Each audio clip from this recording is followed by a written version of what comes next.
মাননীয় স্পিকার, আমি প্রস্তাব করছি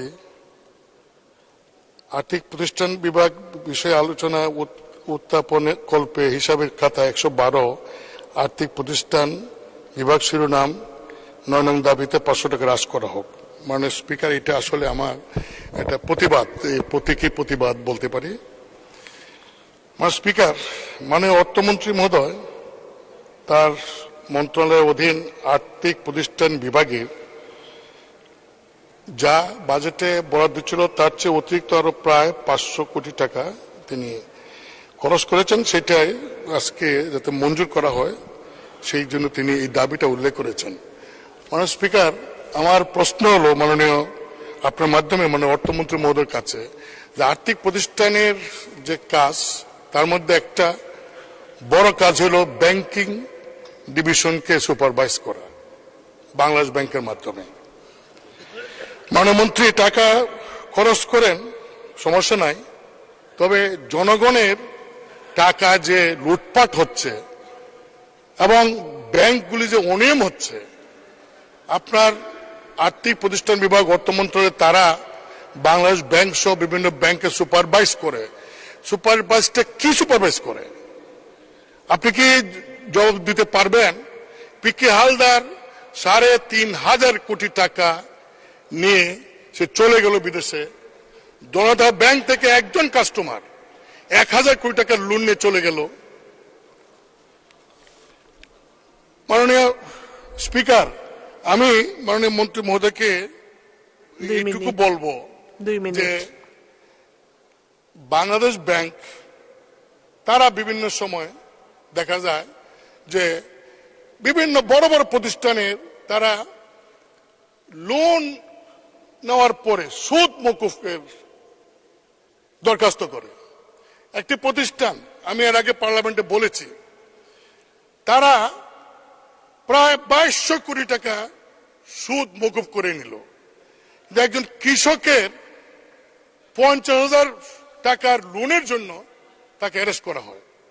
এবং মাননীয় অর্থমন্ত্রী, আমি এর আগে বলেছি যে 4টা ইনগ্রিডিয়েন্টস আছে বাংলাদেশ ব্যাংকের নিয়ম অনুযায়ী কোন ব্যক্তি বা প্রতিষ্ঠানের কোম্পানির লোনের ইন্টারেস্ট মওকুফ করার। 4টার মধ্যে একটা ইনগ্রিডিয়েন্টস নাই এরকম প্রতিষ্ঠানের কয়েকশো কোটি টাকা এক্সিম ব্যাংকের মালিক, তার প্রতিষ্ঠানে কয়েকশো কোটি টাকা মওকুফ করে দেওয়া হয়েছে। এগুলি কি?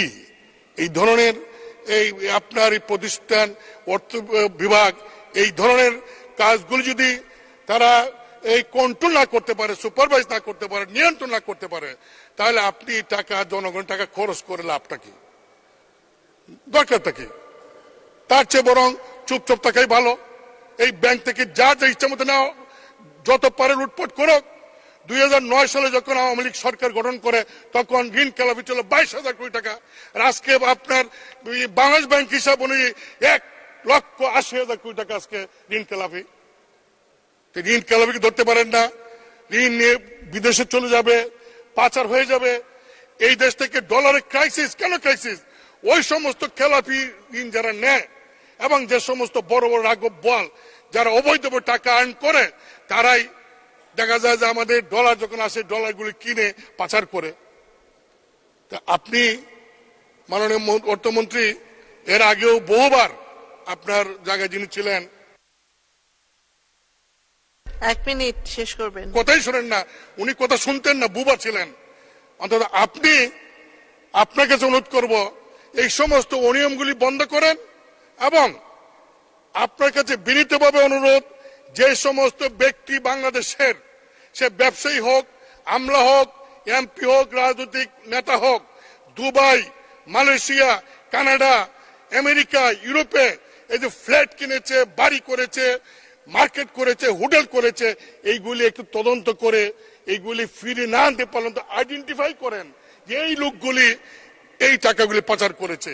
একটু দয়া করে আপনার যারা সচিব আছে, যারা যারা নাকি কর্মচারী আছে, কাজ করে আপনার মন্ত্রণালয়ে, তাদের কাজে লাগান সৎ পথে।